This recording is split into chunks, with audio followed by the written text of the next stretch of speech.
अस्सलामुअलैकुम। आज जुम्मा था और मैं जुम्मे से 3 घंटे पहले उठकर तैयार होना शुरू हो गया, क्योंकि हर दफ़ा मैं जुम्मे से आधा घंटा पहले का अलार्म लगाता हूँ, जिसकी वजह से मेरा जुम्मा मिस हो जाता है। आज बड़े अरसे बाद मैंने डिसाइड किया कि जुम्मे की नमाज मैं आज हरम में अदा करूंगा। पार्किंग ना मिलने की वजह से मुझे गाड़ी को हरम से 2 किलोमीटर के डिस्टेंस पर पार्क करना पड़ा और उसके बाद गलियों कूचों से होता हुआ मैं हरम के लिए निकल पड़ा। आधा रास्ता ही तय किया था कि धूप ने मुझे रोस्ट करना शुरू कर दिया, लेकिन मैंने अपना सफर जारी रखा, क्योंकि जब मंजिल इतनी खूबसूरत हो तो सफर जितना मर्जी मुश्किल हो मायने नहीं रखता। माशाल्लाह से जुम्मे की वजह से यहाँ पर इतना रश था कि छत से लेकर अंदर तक सब फुल हो चुका था और इवन के सहन में भी जगह बाकी नहीं थी। मैं अपनी पूरी कोशिश कर रहा था कि मैं कहीं ना कहीं एडजस्ट हो जाऊं, लेकिन मुझे जगह मिल ही नहीं रही थी। खैर, जमात खड़ी होने के बाद मेरे साथ वाले भाई बहुत अच्छे थे, जिन्होंने मुझे जगह दी और मैं जुम्मा नमाज अदा करने के बाद वहाँ से निकल पड़ा। रास्ते में चलते चलते मैंने ये रश देखा तो एक अंकल पानी बांट रहे थे और इस पानी की लाइन में लगे हुए आधे से ज्यादा लोग हमारे पाकिस्तानी भाई थे। कहीं पर अगर कुछ भी बट रहा होगा तो लाइन में सबसे आगे और सबसे पीछे हमारे पाकिस्तानी भाई ही होंगे। इतना चलने के बाद मेरी बॉडी की एनर्जी बिल्कुल खत्म हो चुकी थी, तो मैं इस जूस शॉप में पहुंचा और ये फ्रूट सैलेड लिया, जो कि मैं घर जाकर खाऊंगा।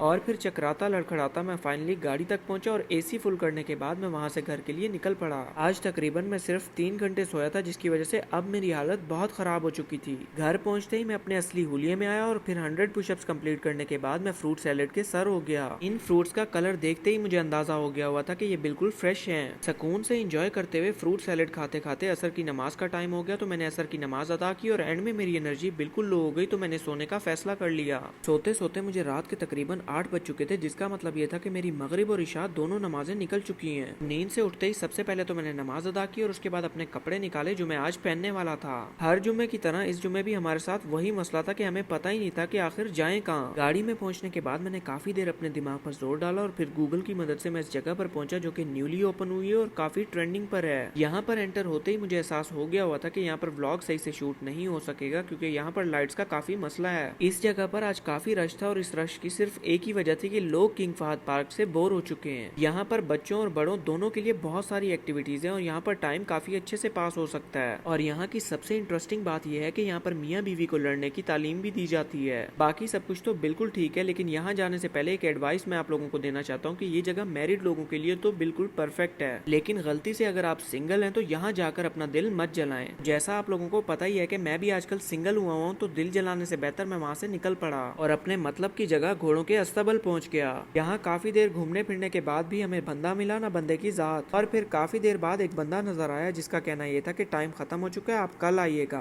तो हमने अपने पाकिस्तानी होने का सबूत दिया और उसे थोड़ी सी रिश्वत ऑफर की, जिस पर वो मान गया। थोड़ी देर पहले यही बंदा हमें बड़े रूड तरीके से कह रहा था कि टाइम खत्म हो चुका है और अब थोड़ी सी रिश्वत के बाद इसका बस नहीं चल रहा था कि ये हमारे लिए खुद घोड़ा बन जाए। हर दफा की तरह इस दफा भी मैंने वही सेम घोड़ा चूज किया, लेकिन वो बहुत ज्यादा थका हुआ था, जिस पर मुझे घोड़ा चेंज करना पड़ा। आज मैंने सोच लिया था कि चाहे मैं गिर जाऊं, आज घोड़ा तो मैं भगा कर ही रहूंगा। आज मैंने अपने डर को पूरी तरह से गुड बाय बोल दिया और सोच लिया कि जो होगा देखी जाएगी, आज सिर्फ घोड़ा दौड़ना चाहिए। और फिर मैंने घोड़े को इतना दौड़ाया कि वो थक गया और उसने मजीद चलने से इनकार कर दिया। और फिर अब्बू और मैंने बड़ी मुश्किल से घोड़े को एक आखिरी राउंड के लिए मनाया और आखिरी राउंड लेने के बाद घोड़ा बिल्कुल निढाल हो गया। आज का मेरा हॉर्स राइडिंग का एक्सपीरियंस अब तक का बेस्ट एक्सपीरियंस था। घोड़ों के अस्तबल से निकलने के बाद हम शॉर्टकट के चक्रों में रास्ता ही भूल गए और गुम हो गए। इस शॉर्टकट का आइडिया मेरा था, तो जब तक गाड़ी रोड पर नहीं चढ़ी अब्बू के हाथों मेरी इज्जत के टुकड़े टुकड़े होते रहे। और फिर अम्मी और अब्बू को घर ड्रॉप करने के बाद हम एक दफा फिर से खाना लेने के लिए निकल पड़े। सबसे पहले तो मैं लोरेंजो पर पहुंचा और ऑर्डर देने के बाद इंतजार शुरू हो गया। इंतजार एक बहुत बुरी चीज है, चाहे फिर वो खाने का हो या किसी शख्स का।